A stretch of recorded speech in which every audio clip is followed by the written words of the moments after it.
बिस्मिल्लाहिर्रहमानिर्रहीम, अस्सलाम वालेकुम। खेलों की खबरों पर तबसरा और तस्वीरों से स्कोर के एक और प्रोग्राम के साथ सैयद याहिया हुसैनी आपकी खिदमत में हाजिर है। भारत और श्रीलंका ख़वातीन क्रिकेट वर्ल्ड कप की मेज़बानी कर रहे हैं। पाकिस्तान में सबसे बड़ा first class cricket tournament Quaid-e-Azam trophy शुरू हो चुका है और दूसरी तरफ जनूबी अफ्रीका की टीम पाकिस्तान आने के लिए पर तोल रही है, जो कि आईसीसी टेस्ट चैम्पियनशिप की दिफाई चैम्पियन है और मुकाबला उसका पाकिस्तान से पाकिस्तान की सरजमीन पर 2 टेस्ट मैचों की सीरीज़ में, वनडे और T20 मुकाबलों में भी है।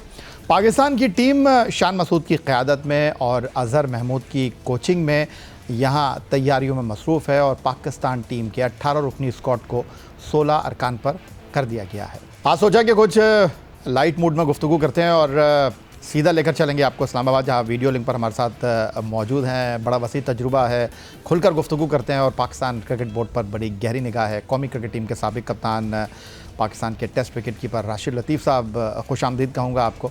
और राशिद लतीफ़ साहब, शुरुआत यहीं से कर लेते हैं कि कल पाकिस्तान क्रिकेट बोर्ड की सिलेक्शन कमेटी ने इस बात की तवक्को थी, उम्मीद थी कि 18 रुकनी स्क्वाड को कम किया जाएगा।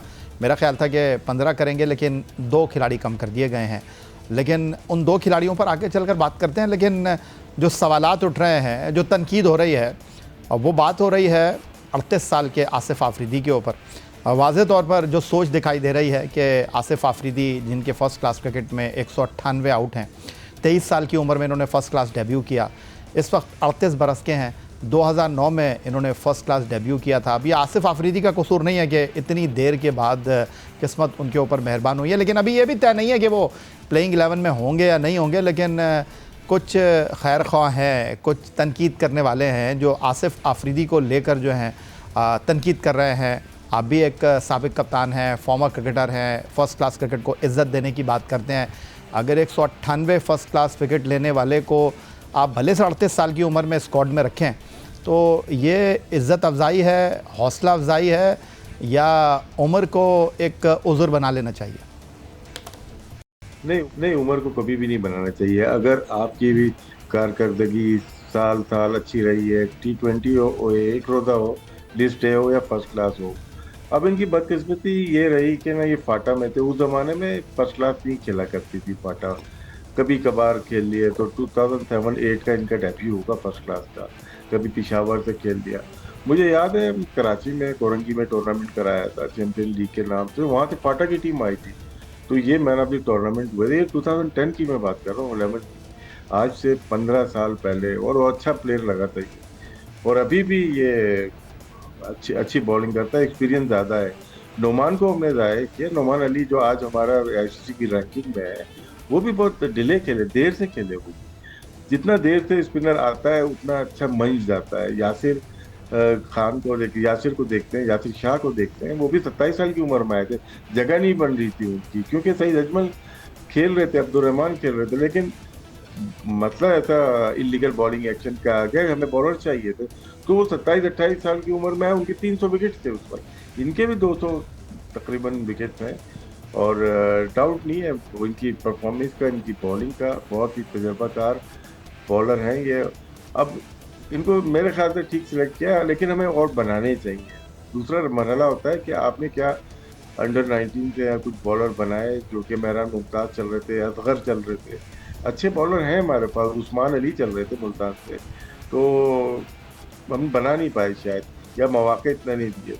लेकिन जहाँ तक कि इनकी बात है, Asif Afridi very good bowler.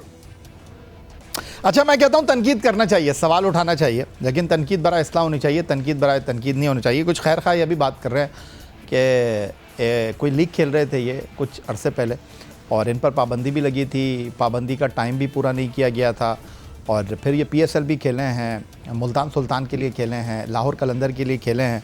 और कुछ लोग जो है उम्र की बात कर रहे हैं, जिस तरह आपने कहा as just a number. On the other side गुफ्तगू ये हो रही है कि जी वो किधर हैं आपके डिसिप्लिन के उसूल, रवाबित, कवायद। मुझे हंसी आ गई इसके ऊपर, क्योंकि आप इस पर बड़ी खुलकर गुफ्तगू करते हैं। आपने अपने क्रिकेट करियर को जो है वो इस सारे मामले में जो है वो जकड़ कर रख दिया। शायद आप इससे ज़्यादा क्रिकेट खेल सकते थे। तो आसिफ आफरीदी के ऊपर ये तनकीद मैं समझता हूँ थोड़ी नाजायज़ है।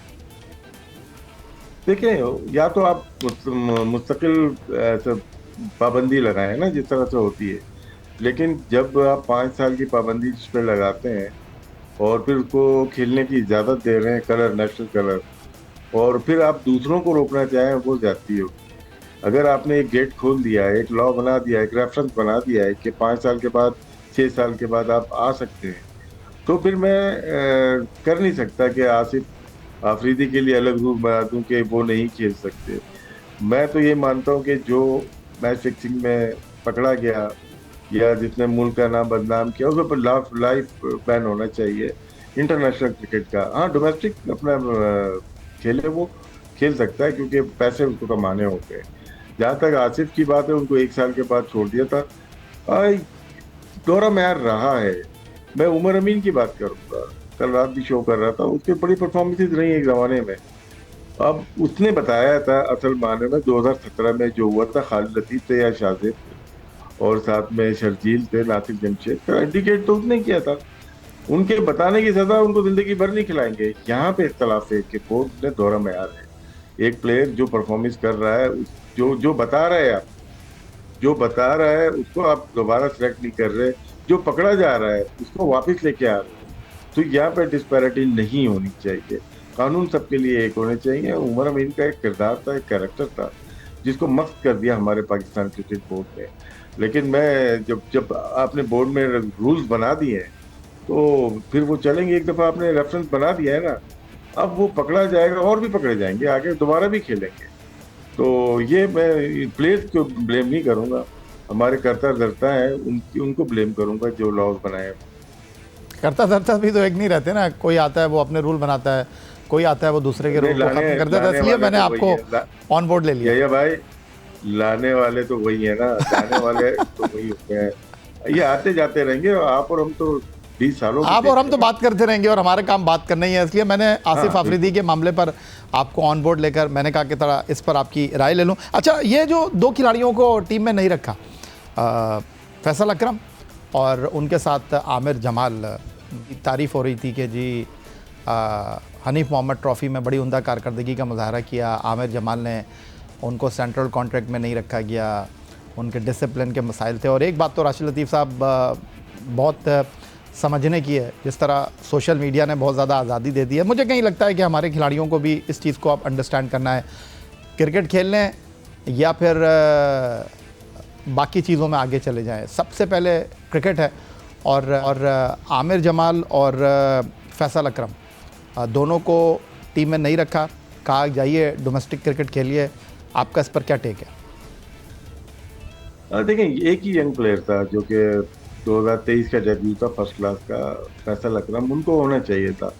चलें, मान लेते हैं कि जमाल का ये कि और फास्ट बॉलर 3 बाकी हैं यहाँ पे। हसन खेल रहे हैं, हसन खेलेंगे, या साथ में शाहीन है और खुर्रम शहजाद है। इतनी जगह बनेगी नहीं, तो वो आप समझ सकते हैं कि ठीक है आमिर जमाल को नहीं रखा, लेकिन इस बच्चे को रखना चाहिए था क्योंकि हमें नए प्लेयर्स लेके आने हैं। हमने पहले भी शायद बात की थी कि 18 प्लेयर्स में यंग कोई जनरेशन का प्लेयर नहीं नजर आ रहा जो कि लास्ट 5 ईयर में डेब्यू हुआ हो, जिसका फर्स्ट क्लास में हो रहा था, वो भी आउट हो गया। तो मां सदाकत है, वो भी नहीं है। बहुत सारे प्लेयर्स जो कि है उसको आप ना लेके आते, सारे तो नहीं खेलेंगे। 18 अनाउंस किए ना, तो आएंगे 4-5 यंग प्लेयर आएंगे, वो खेलेंगे इनके साथ। शान मसूद, बाबर आजम के साथ, शाहीन के साथ ड्रेसिंग रूम शेयर करेंगे, ग्राउंड में शेयरिंग होगी, तो उनको तजर्बा मिलता है। आगे उन्हीं को खेलना है। लेकिन इनकी एज जो है ना, जो खेल रहे हैं, ये बॉर्डर लाइन केस हो गए सारे। 1 साल 2 साल के अंदर सारे चले जाएंगे, लग रहा है ऐसा। तो क्या हम बना रहे हैं प्लेयर? इसमें फैसल अकरम का होना इसलिए बहुत ज़रूरी था कि वो आया है, वो पाकिस्तान के लिए ऑस्ट्रेलिया गया, जिम्बाब्वे गया और साथ में साउथ अफ्रीका का टूर किया। वापस आके इतना अच्छा ट्रीटमेंट किया नहीं। वो हमारा नेशनल प्लेयर है और उसमें तवक्कुआ ज़्यादा है।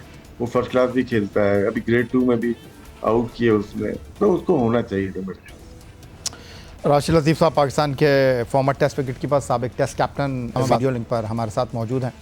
और पाकिस्तान में क्रिकेट एक बार फिर ऑन होने लगी है। अभी क्रिकेट ख़त्म हो ही नहीं थी कि क्रिकेट दोबारा से शिद्दत के साथ बैनुल अक़वामी सतह पर पाकिस्तान टीम के लिए दरवाजे खोल रही है। मज़ीद गुफ्तगू एक ब्रेक के बाद।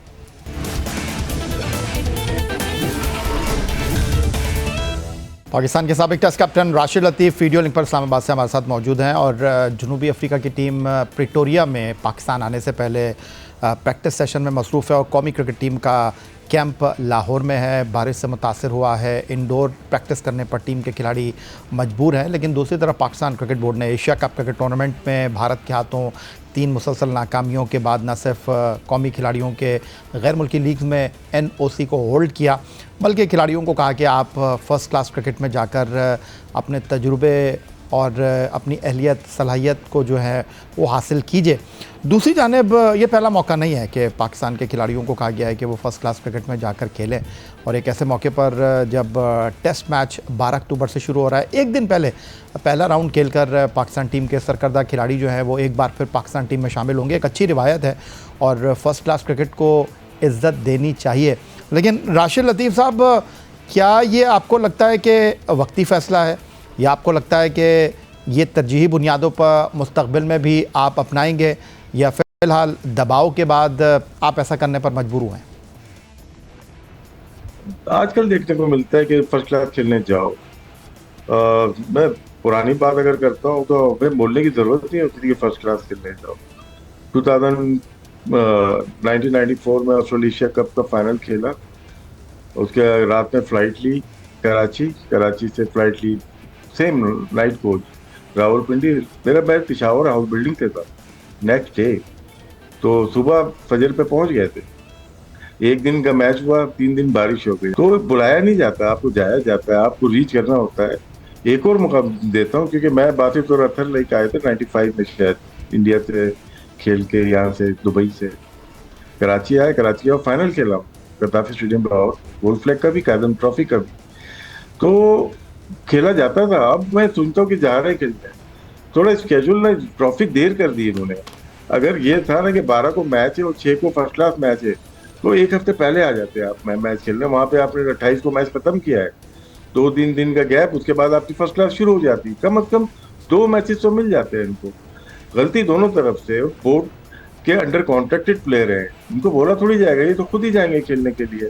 बाई फोर्स करना फिर टेम्परेरी हो जाता है कि हम हारे हैं, हमने NOC खत्म कर दी, हम हारे हैं तो हमने फर्स्ट क्लास का फोर्स के जाओ खेलो। ये तो एक नॉर्मल रूटीन थी जिससे आहिस्ता आहिस्ता हम हटते चले गए, और इसको परमानेंट बेस पे बनाना चाहिए। जब लड़के फ्री हों, चाहे वो रीजन के मैचेस हों, चाहे वो डिपार्टमेंट के मैचेस हों, चाहे वो फ्रेंचाइज के मैचेस हों, आप फौरन ही खेलने के लिए जाएं। आपका काम ही क्या है, प्रोफेशनल क्रिकेटर हैं आप, अगर फिट हैं तो आप पार्टिसिपेट करें हर टूर्नामेंट। लेकिन राशिद लतीफ़ साहब, सहूलियात की, वसाइल की, बेहतर इक़दामात की जब हम बात करते हैं, कल शाहिद आफरीदी साहब ने अपने एक्स अकाउंट पर पोस्ट लगाई डायमंड क्रिकेट ग्राउंड इस्लामाबाद के हवाले से, और उन्होंने कहा कि ये सहूलियात हैं, ये इंतज़ामात हैं, ये आपके फ़र्स्ट क्लास क्रिकेट के मामलात हैं जहाँ पर आपके प्लेयर खेलेंगे। तो जिस तरह आपने कहा कि कहने की ज़रूरत नहीं है, क्रिकेट बोर्ड को भी चीज़ों को ठीक करने की ज़रूरत है। अब ये शाहिद आफरीदी साहब की जो पोस्ट है, एक बार फिर हमारे फ़र्स्ट क्लास क्रिकेट का, हमारे निज़ाम का मजाक उड़ाने के लिए काफ़ी है, क्योंकि एक ऐसे मौके पर उन्होंने ये पोस्ट की है कि जब आपका फ़र्स्ट क्लास क्रिकेट टूर्नामेंट शुरू हुआ है, और उस मैदान की उन्होंने पिक्चर शेयर की है जहाँ पर ये मैच हो रहे हैं, तो इसका जवाब तो बनता है। जी बिल्कुल बनता है। वो तस्वीर जो मैंने देखी है ना, वो किसी ने दी है उनको, पुरानी है, क्योंकि इस तस्वीर को किसी और ने भी CDA चेयरमैन साहब के पास भेजा था। तो मेरी मीटिंग हुई थी 4 ग्राउंड के लिए, और चारों का विजिट किया था मैंने, और रिपोर्ट मैंने यही किया कि डायमंड ग्राउंड सबसे यूनिक और अच्छा ग्राउंड है फर्स्ट क्लास का। फिर यहाँ पे जो ड्रेसिंग रूम के चेयर्स हैं वो चेंज कर दी हैं, ये तस्वीरें मुझे पुरानी लगती हैं। और साथ में ड्रेसिंग रूम के जो वॉशरूम है, इनको आपको डिमोलिश करके नए बना रहे हैं। बहुत ख़राब हालात है हर जगह की, चाहे वो सैदपुर का ग्राउंड हो, मकदार का हो, नेशनल हो, शालीमार हो, या भुट्टो ग्राउंड हो, सबके विजिट किया। तो एक रिपोर्ट मैंने दी है CDA चेयरमैन को, वो पाकिस्तान क्रिकेट बोर्ड भी गई है, क्योंकि एम्प्लॉय तो सारे पाकिस्तान क्रिकेट बोर्ड के, मुझे नहीं पता था, तो वहाँ पे कम थे एम्प्लॉय, 3-3, 4-4 थे, तो रिपोर्ट हुई। अब क्या है कि इन्होंने कंपनी से बात की है जिसका ये टेंडर होने जा रहा है, और 5 ग्राउंड को बेहतरीन तरीके से, और मैंने पढ़ा था कहीं पे कि क्योंकि इसको हेड मोहसिन नकवी साहब करते हैं, 500 मिलियन के रुपया इसको खर्च किया जाएगा टेंडर में। तो हो सकता है अगले सीजन के लिए हो, लेकिन इस सीजन में थोड़ा बहुत काम हुआ, लेकिन बात ठीक है, जैसे शाहिद ने बात की है, और भी ग्राउंड बहुत सारे हैं। हमारे कराची में अपने ग्राउंड है, अपने केपी में ग्राउंड है, अपने नेशनल स्टेडियम तो बन गया, कजाफी स्टेडियम तो बन गया, पिंडी बन गया, लेकिन तमाम ग्राउंड पे जदीद सहूलतों की जरूरत है। पॉइंट आउट ठीक है, और पाकिस्तान क्रिकेट बोर्ड को चाहिए कि अपना इंफ्रास्ट्रक्चर को बेहतर किया जाए। नहीं, मैं जदीद सहूलियात की तो बात ही नहीं कर रहा राशिद लतीफ़ साहब। ये आपके वो सेंटर हैं जहाँ पर आपके मुल्क का सबसे बड़ा फर्स्ट क्लास टूर्नामेंट हो रहा है। मैं ये नहीं कह रहा कि आप पूरे पाकिस्तान के 365 क्रिकेट ग्राउंड को ठीक कर दें, नए ग्राउंड बनाकर रख दें। सिर्फ 5 सेंटर पर मैचेस हो रहे हैं। इस्लामाबाद के 3 सेंटर्स का इंतखाब किया गया है। तो सीडीए की इतनी जिम्मेदारी तो बनती है ना कि वो कम से कम इन 3 ग्राउंड को ही अपडेट कर देते, यहाँ पर जो मसाइल थे उनको ठीक कर देते। नहीं, मेरे ख्याल से इनके पास अचानक से चीजें बहुत सारी आ गई हैं। क्योंकि 5 ग्राउंड के तो मैंने रिपोर्ट अपने 1 महीने पहले जब मैं कराची आया तो उससे पहले दे के आया हुआ था मैं, और इतनी जल्दी बनना नहीं है। नहीं, मैं बनने की तो बात ही नहीं कर रहा, सफाई सुथराई तो हो सकती है सर। हाँ नहीं, ये जो मैं बात कर रहा हूँ ना, ये पुरानी तस्वीर है, मादरत के साथ। ये मैं नहीं खींच के भेज दूंगा आपको, ये पुरानी है, ये इतनी नई। आप कह रहे हैं वॉशरूम बेहतर हालत में? हाँ, सफाई हुई है, सफाई हुई है, और बात गलत है, जो तस्वीर नजर आई है ना वो पुरानी है, चलो और ठीक। सफाई जरूर हुई है। जो चीज है वो है। हाँ, इसको नया बनाना है, तोड़ के नया बनाना है, ये मैंने अपनी रिपोर्ट में दर्ज किया। चले, हम इंतज़ार करेंगे और कोशिश करेंगे कि कल ही के प्रोग्राम में इन तस्वीर को जो आप हमारे साथ शेयर करेंगे शामिल कर लें। राशिद लतीफ़ साहब, एक तरफ हम अपने खिलाड़ियों को कह रहे हैं कि अपने टेम्परामेंट, अपनी अहलियत को, अपनी सलाहियत को आप पाकिस्तान के फ़र्स्ट क्लास क्रिकेट में ले जाकर वहाँ फ़र्स्ट क्लास क्रिकेट को रिस्पेक्ट दीजिए। लेकिन दूसरी तरफ अगर मैं आपके सामने ये सवाल रखूँ कि आईसीसी टेस्ट चैम्पियनशिप पहले साइकिल में हम 6ठे नंबर पर रहे, दूसरे में 7वें नंबर पर रहे, तीसरे साइकिल में 9 टीमों में 9वें नंबर पर आए, यानी हम आगे जाने के बजाय पीछे आ रहे हैं। और इस बार हमारे लिए एक बेहतर मौका है कि हम पहली 2 सीरीज़ उन कंडीशंस में खेल रहे हैं जहां हमारे पास बेहतर सहूलियात हैं। मैं स्पिन डिपार्टमेंट की बात कर रहा हूं। पहली सीरीज़ हम होम ग्राउंड पर खेल रहे हैं, फिर हम बांग्लादेश में अप्रैल में जा रहे हैं 2 टेस्ट मैचों की सीरीज़ खेलने के लिए। लेकिन दूसरी तरफ अगर मैं क्रिकेट बोर्ड की संजीदगी के हवाले से बात करूँ टेस्ट क्रिकेट को लेकर, तो यहाँ पर कुछ संजीदा इक़दामात की क्रिकेट बोर्ड की तरफ से संजीदा किस्म के इक़दामात की ज़रूरत है। आपने शान मसूद को कंटिन्यू किया, दैट्स वंडरफुल, एक तसलसल लेकर आए। लेकिन अज़हर महमूद को आपने आर्जी तौर पर टीम का अबूरी हेड कोच बना दिया। अब इत्तलाती आ रही हैं कि जनाब उनके साथ टेस्ट ओपनर इमरान फरहत, अब्दुल रहमान जो हैं वो आपके ड्रेसिंग रूम में मौजूद होंगे। ये बड़ा इम्पॉर्टेंट पहलू है कि जो आपके तरबियत देने वाले हैं, जो थिंक टैंक हैं, उनको ही अपने मुस्तकबिल का नहीं पता, तो हम टेस्ट क्रिकेट में आईसीसी टेस्ट चैम्पियनशिप में आगे कैसे जाएंगे? देखिए, आपने अभी नाम लिया मैनेजमेंट का, जो हमारे कोचिंग स्टाफ है अभी अनाउंस किया है। देखिए, टेस्ट क्रिकेट सबसे इम्पोर्टेंट फॉर्मेट है इंटरनेशनल क्रिकेट में। ठीक है, उसमें इतना पैसा नहीं है, या आई बॉल इतने नहीं है T20 की तरह, लेकिन फोकियत दी जाती है भारत में, ऑस्ट्रेलिया में, इवन न्यूजीलैंड, साउथ अफ्रीका ने, इंग्लैंड, तो वहाँ तो बहुत ज़्यादा है। तो हमें अपनी कोचिंग स्टाफ को बहुत तगड़ा करना पड़ेगा, और लॉन्ग टर्म के लिए करना होगा। अदर महमूद 2, 3 या 4 टर्म मैचेस के लिए होंगे, उसके बाद उनका फ्यूचर मुझे नहीं पता क्या होगा। तो यही तो हमारे इश्यूज हैं जिस पे हम बात करते हुए आए, और बात करते रहेंगे अगर ये इश्यूज रहेंगे। तो आपके कोचिंग का मतलब जो आ रहा है, आपको जो प्लेयर्स हमारे पास लोकल प्लेयर आप देख रहे हैं, चाहे वो मोहम्मद यूसुफ हो, चाहे और कोई आप मिसबाह उल हक समझते हैं या यूनुस खान समझते हैं, इनको लॉन्ग टर्म देना पड़ेगा आपको। कभी आपको इनको सिलेक्शन में भेज देते हैं, कभी बैटिंग कोच रख देते हैं, तो ये मुनासिब तरीके नहीं है। और जहाँ तक कारकर्दगी की बात है टीम की, 2-2, 4 मैचेस हम जीत जाएंगे तो चांसेस होते हैं। लेकिन क्या है, हमारे ये फ्यूचर, ये जो प्लेयर्स हैं, मैं पहले भी बात की, ये बॉर्डर लाइन केस हैं।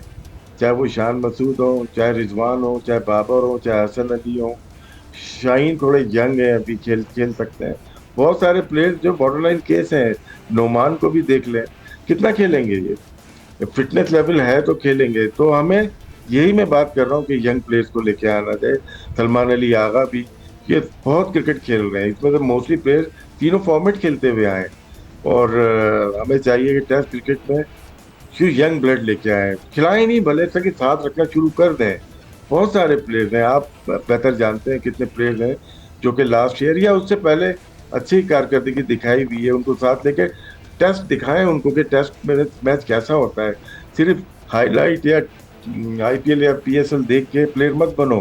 ग्राउंड में हमें भेजना पड़ेगा उन प्लेयर्स को जो फ्यूचर है पाकिस्तान का। बहुत शुक्रिया राशिद लतीफ़ साहब हमें वक्त देने के लिए। पाकिस्तान के साबिक कैप्टन और विकेट कीपर राशिद लतीफ़ की गुफ्तगू आपने सुनी और पाकिस्तान की फ़र्स्ट क्लास क्रिकेट से लेकर आने वाली टेस्ट सीरीज़ पर आपने अपने ख़यालात का इजहार किया। यही आज का हमारा प्रोग्राम था। एक्स अकाउंट पर आप हमें फॉलो कर सकते हैं, ईमेल कर सकते हैं, अपनी राय से आगाह कर सकते हैं score@geo.tv पर। इस दुआ, इस उम्मीद, इस तवक्को के साथ कि पाकिस्तान में खेल और खिलाड़ी तरक्की करते रहे, सैयद याहिया हुसैनी को स्कोर की पूरी टीम के साथ अगले प्रोग्राम तक के लिए इजाज़त दीजिए। अल्लाह हाफ़िज़।